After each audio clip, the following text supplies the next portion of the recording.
Hello student, welcome back. In the last class we were talking about the figure of speech. Today we will proceed in this chapter, figure of speech, अलंकार. Last class में हमने कुछ अलंकार discuss किए थे जिसमें हमने simile की बात की थी. सिमिली में दो ऑब्जेक्ट के बीच कंपैरिजन करना बताया था, जहाँ पर लाइक और एज, लाइक एज और सो ये शब्द यूज किए जाते हैं. तो उन सेंटेंसों में हम सिमिली होता है. दूसरा था मेटाफर. मेटाफर में बताया गया था कि हम ए को बी की क्वालिटी असाइन कर देते हैं, डायरेक्ट ए को बी कह देते हैं. तो यहाँ पर भी कंपैरिजन किया जाता है किसी हिडन क्वालिटी के आधार पर. किसी हिडन क्वालिटी के आधार पर जो है कंपैरिजन किया जाता है. जैसे ही इज ए लॉयन, तो यहाँ पर लॉयन की क्वालिटीज व्यक्ति को असाइन कर दी गई हैं कि जैसे लॉयन शेर बहादुर होता है और ही कोई व्यक्ति वह भी बहादुर है. तो ब्रेवरी की जो क्वालिटी है वो हिडन है, परंतु यहाँ लिखा नहीं गया he is brave like a lion, परंतु जो है ब्रेव जो वर्ड है वो हिडन है. थर्ड में हमने बात की थी पर्सोनिफिकेशन की. पर्सोनिफिकेशन में क्या था? पर्सोनिफिकेशन में जब हमने ह्यूमन जो क्वालिटीज हैं उसको इनएनिमेट पे, इनएनिमेट जो निर्जीव होते हैं उनके ऊपर जब हम ह्यूमन की क्वालिटीज को असाइन कर देते हैं तो उसको हम पर्सोनिफिकेशन कहते हैं. जैसे कि हमने कहा था कि ट्री ट्रेम्बलिंग, पेड़ कांप रहा है, या फिर फ्लावर आर स्माइलिंग, फूल हंस रहे हैं. तो वो सभी जो हैं पर्सोनिफिकेशन के एग्जाम्पल हैं. नंबर 4 पे हमने किया था हाइपरबली. हाइपरबली में हाइपरबली अतिशयोक्ति अलंकार का प्रयोग करके जब हम नॉर्मल बात ना करके बढ़ा चढ़ा के किसी बात को करें तो वो कहलाती है हाइपरबली. तो उसके कुछ एग्जाम्पल भी हमने बताए थे कि जब कोई व्यक्ति टावर जितना लंबा कैसे हो सकता है, कोई व्यक्ति किसी की age, he is as old as the hills. कोई व्यक्ति पहाड़ियों जितना बुढ़ा कैसे हो सकता है, कि पहाड़ियों की उम्र और किसी व्यक्ति की उम्र एक नहीं हो सकती. तो जहाँ पर भी कोई बात बढ़ा चढ़ा के कही गई हो, आम बात से बहुत ज़्यादा डाइजेस्ट ना हो पा रही हो, तो उसको कहेंगे hyperbole. As old as the hills. तो नेक्स्ट आज हम शुरू करेंगे नंबर 5 जो हमारा सेंटेंस है. उसमें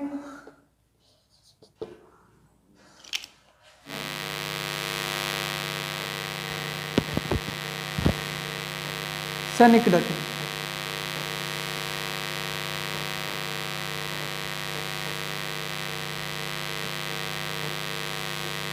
सेनिकडकी को अगर डिफाइन करना हो तो here is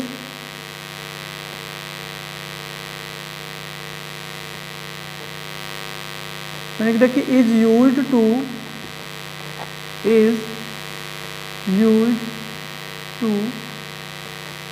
represent a part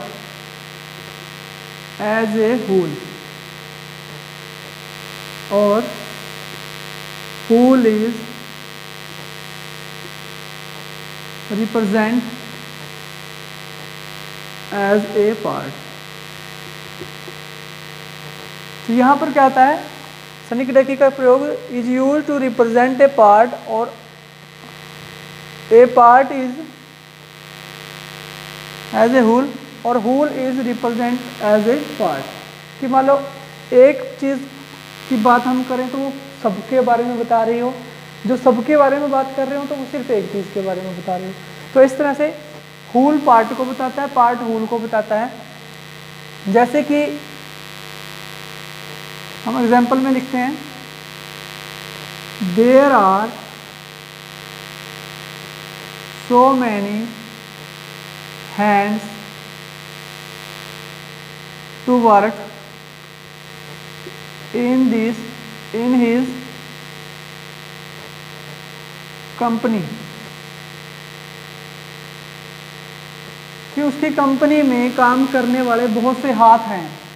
अब हाथ एक पार्ट है, यहाँ पर पार्ट का प्रयोग किया गया हुल के लिए। हुल होता है पीपल, तो लोगों के लिए।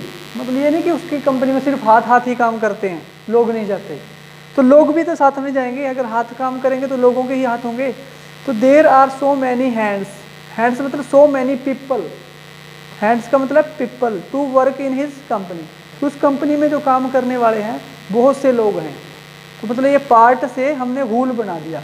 तो यहाँ पर लिखा कि part use to represent a part as a whole. तो पार्ट को हुल रिप्रेजेंट करने के लिए हम जहाँ पर प्रयोग करते हैं सनिकड़की का प्रयोग करते हैं।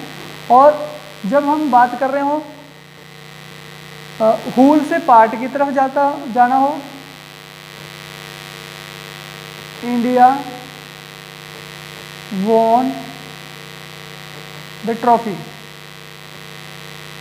India won the trophy, India ने ट्रॉफी जीती, इंडिया ने ट्रॉफी जीती। मतलब इंडिया जो है पूरा देश की बात हो रही है, ग्रुप एज ए हुल।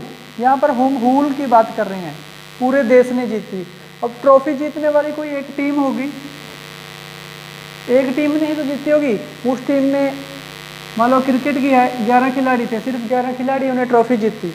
उन 11 को रिप्रेजेंट ना करके हम पूरे देश को रिप्रेजेंट कर रहे हैं कि इंडिया ने ट्रॉफी जीती है, कि पूरे देश ने ही ट्रॉफी जीत ली है इस टीम के माध्यम से, इस पार्ट के माध्यम से पूरा देश जो है रिप्रेजेंट किया गया है।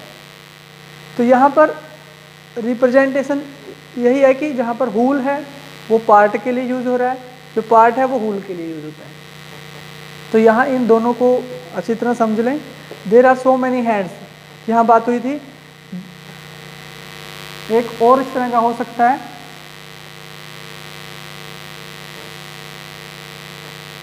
There are many mouth to feed, खाने के लिए बहुत से मुंह हैं। मुंह का मतलब है कि यहाँ माउथ का मतलब भी पीपल है, कि बहुत से पीपल हैं, बहुत से लोग हैं खाने के लिए जिनको भोजन की जरूरत है। तो वो यहाँ पर भी पार्ट से हुल की तरफ जो है जाया गया है। तो इसमें सनिकड़की में बाकी हम जब रिवीजन करेंगे तो उसमें कुछ और बता देंगे। इसके बाद आता है एलिट्रेशन। एलिट्रेशन में वो कहते हैं अनुप्रास अलंकार। अनुप्रास अलंकार, अनुप्रास अलंकार में रिपीटेशन ऑफ साउंड होता है।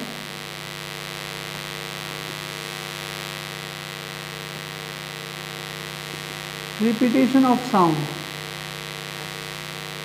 Repetition of sound of two word, repetition of sound of two continuous और near about word। Repetition of sound कि जहाँ साउंड की रिपीटेशन होती है, बार बार एक शब्द आता है तो उसकी साउंड की रिपीटेशन होती है, वहाँ पर हम एलिट्रेशन अनुप्रास अलंकार होता है। तो इसको हम टंग ट्विस्टर भी बोलते हैं। टंग ट्विस्टर, जैसे कि बहुत से टंग ट्विस्टर होते हैं कि चंदू के चाचा ने चंदू की चाची को, इस तरह के जो टंग ट्विस्टर हमारे बनाए हुए होते हैं उनको बुलाते हैं, तो वो सारे जो हैं टंग ट्विस्टर कहलाते हैं। तो उनमें वही शब्दों को बार बार रिपीट किया जाता है, ताकि जैसा कि ऊंट ऊंचा, ऊंट की पीठ ऊंची, ऊंची पीठ ऊंट की, तो इस तरह के जो टंग ट्विस्टर हैं वो हम यूज़ करते हैं, इसको ही एलिट्रेशन कहते हैं। जैसे कि dirty dog dig in the dirt. Dirty dog, देखो डी डी डी डर्ट, सभी जगह डी साउंड आ रही है, तो वहाँ पर या तो कॉन्टिन्यूस पास पास होंगे वो शब्द, या थोड़ा दूर भी हो सकते हैं। तो उन दोनों को नियर अबाउट वर्ड्स भी हम कह सकते हैं। Competition repetition of sound of two continuous और नियर अबाउट वर्ड, कि dirty dogs dig in the dirt, कि जो डर्टी डॉग है, डी की जो साउंड आ रही है उसको हम एलिट्रेशन अनुप्रास अलंकार कहते हैं। नेक्स्ट है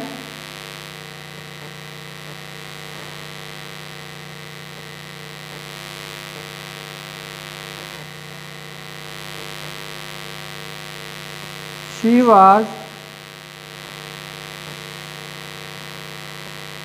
शिवरिंग विद शोक। तो यहाँ पर भी हमने जो देखो यहाँ पर श की साउंड आ रही है, तो जहाँ पर श की साउंड आ रही है तीनों जगह पे, तो इसको भी हम जो है एलिट्रेशन कहा जाता है। तो जहाँ पर रिपीटिशन ऑफ द वर्ड होता है उसको कहते हैं रिपीटिशन ऑफ द साउंड। वर्डों की साउंड की रिपीटिशन होती है, या वर्ड भी रिपीट हो सकते हैं, कि जैसे डी डी से शुरू हो रहा है, दोनों डी से शुरू हो रहे हैं, तो यहाँ पर तो उसको भी हम वैसे तो यहाँ साउंड को ज़्यादा महत्व देते हैं, परंतु वर्ड अगर एक ही जैसी उसमें लिखे गए हैं, और जैसे हिंदी में होता है, जैसे हिंदी में हमारा साथ साथ लिखा है इकट्ठा साथ साथ, तो हम वहाँ पर उसको कहेंगे अनुप्रास अलंकार। तो यहाँ पर भी इस तरह दो शब्द आ सकते हैं इकट्ठे, उसको भी हम एलिट्रेशन कहेंगे। तो एलिट्रेशन के बाद आता है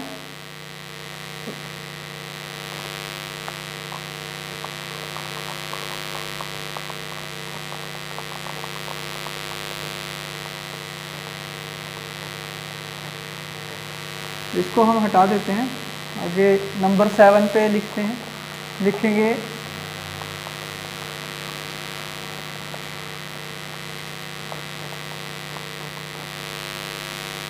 नंबर 7 पे है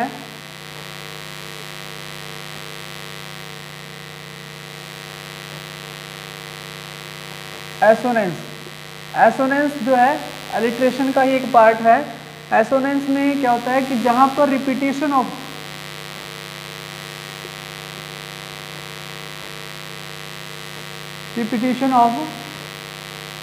vowel sound, repetition of the vowel sound in the sentence,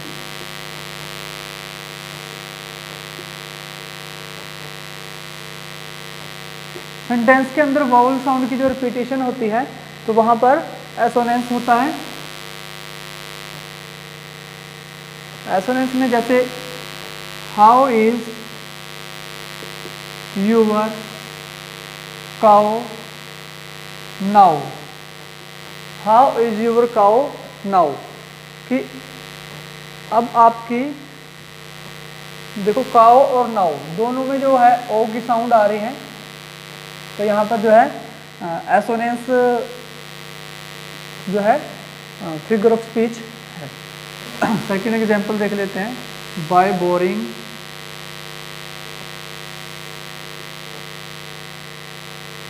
and boring and boring all day in the hard dry wood। तो ये legend of northland Phoebe Cary की पोएम है। तो देखो यहाँ पर भी रिपीटिशन ऑफ वावल साउंड की बार बार साउंड आ रही है, जो कि सेंटेंस में के अंदर साउंड है वावल की, परंतु उसका शुरुआत जो हुई है कॉन्सोनेंट से हुई है। ये देखो यहाँ पर भी कॉन्सोनेंट था एन और सी, यहाँ पर बी, बी और बी, ये तीनों ही कॉन्सोनेंट है, परंतु साउंड जो है वो है वावल की। तो boring and boring and boring, तो यहाँ पर इस तरह से जो साउंड है ओ की साउंड आ रही है, तो वहाँ हम एसोनेंस जो है फिगर ऑफ स्पीच होता है। तो ये भी एक उसका पार्ट ऑफ एलिट्रेशन का ही पार्ट है। और इसके बाद एक और है नंबर 8 पे, एसोनेंस के साथ एक कॉन्सोनेंस की भी बात कही जाती है। The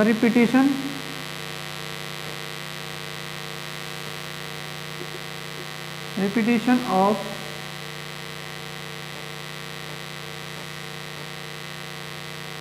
consonants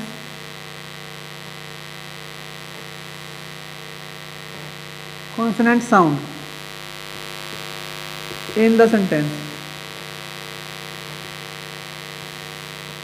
repetition of consonant sound in the sentence। Consonant की साउंड की रिपीट जहाँ होती है, जैसे कि किरण, किड्स, कैप, प्लेइंग, तो यहाँ पर देखो क की साउंड आ रही है, बार बार रिपीट हो रही है, तो यहाँ पर जो है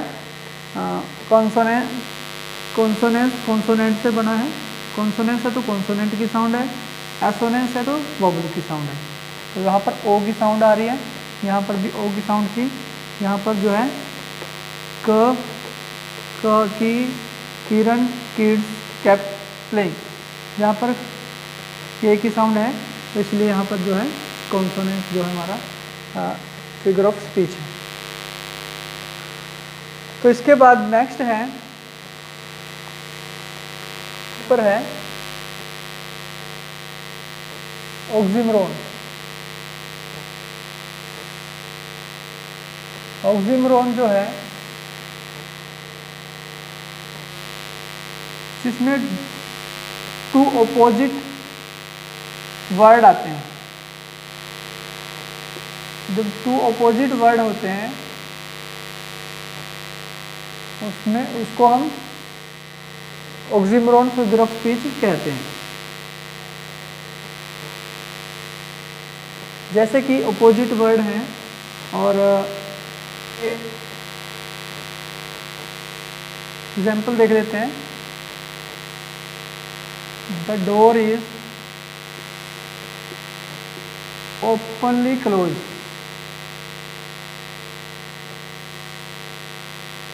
the door is openly close, openly open है और क्लोज भी है, दोनों वर्ड एक दूसरे के कंट्राडिक्ट हैं, ऑपोजिट हैं, तो यहाँ पर जो है ऑक्सिमोरन है।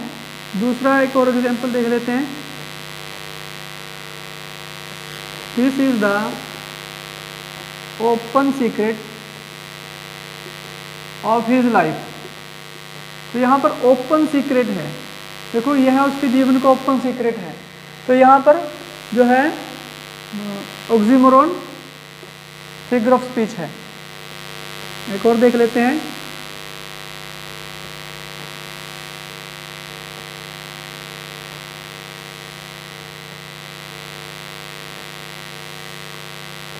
He is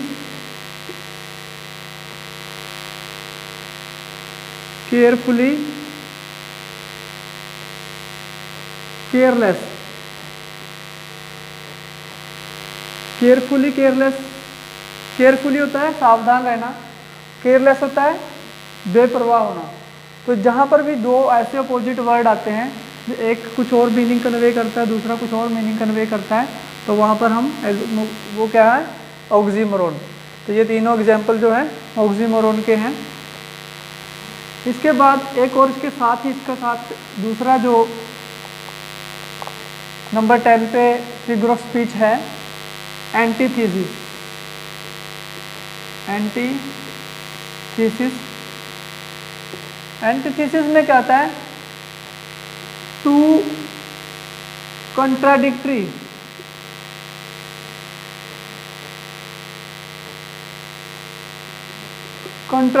ideas statement.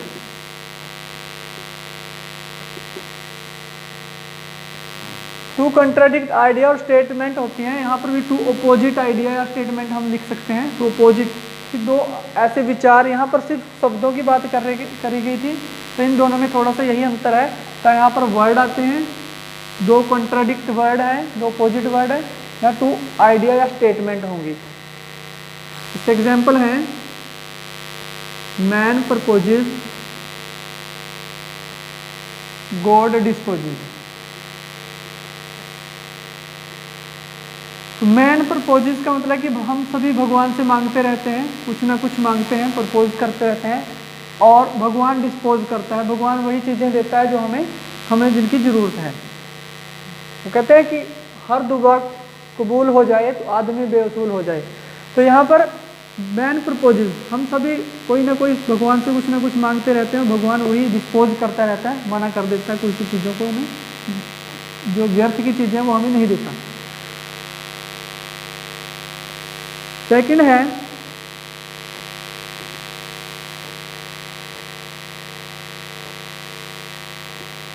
Unite we stand, divide we fall. Unite we stand, divide we fall. United we stand कि अगर हम मिलके रहेंगे तो खड़े रहेंगे, डिवाइड हो जाएंगे, अलग अलग हो जाएंगे तो हम फॉल हो जाएंगे, हमारा पतन हो जाएगा। तो हम इसलिए कहा गया यूनियन इज स्ट्रेंथ। तो ये जो है दोनों एंटीथेसिस में और एक्सिमोरन में थोड़ा सा ही फर्क है। तो इसमें जो वर्डों का डिफरेंस होता है, दो वर्ड अपोजिट वर्ड होते हैं। यहाँ पर दो अपोजिट आइडियाज़ हैं, स्टेटमेंट हैं। देखो ये भी स्टेटमेंट है, ये भी स्टेटमेंट है, दोनों अपोजिट हैं एक दूसरे के। और एक ये भी यूनाइटेड वी स्टैंड। एक और इम्पोर्टेंट है नंबर 3 पे, स्पीच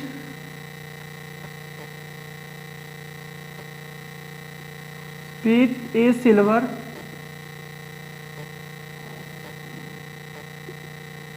साइलेंस इज गोल्ड। तो ये देखो, स्पीच को अगर सिल्वर कहा गया है कि जो स्पीच बोलना अच्छी बात है, तो कई बार ना बोलना उससे भी अच्छी बात है। तो साइलेंस इज गोल्ड। तो ये तीनों जो हैं एंटीथेसिस के एग्जाम्पल हैं। तो इनको समझ लें आसानी से, इनको देख लें, या लिख रहे हो तो साथ में आप लिख सकते हो। इसके बाद है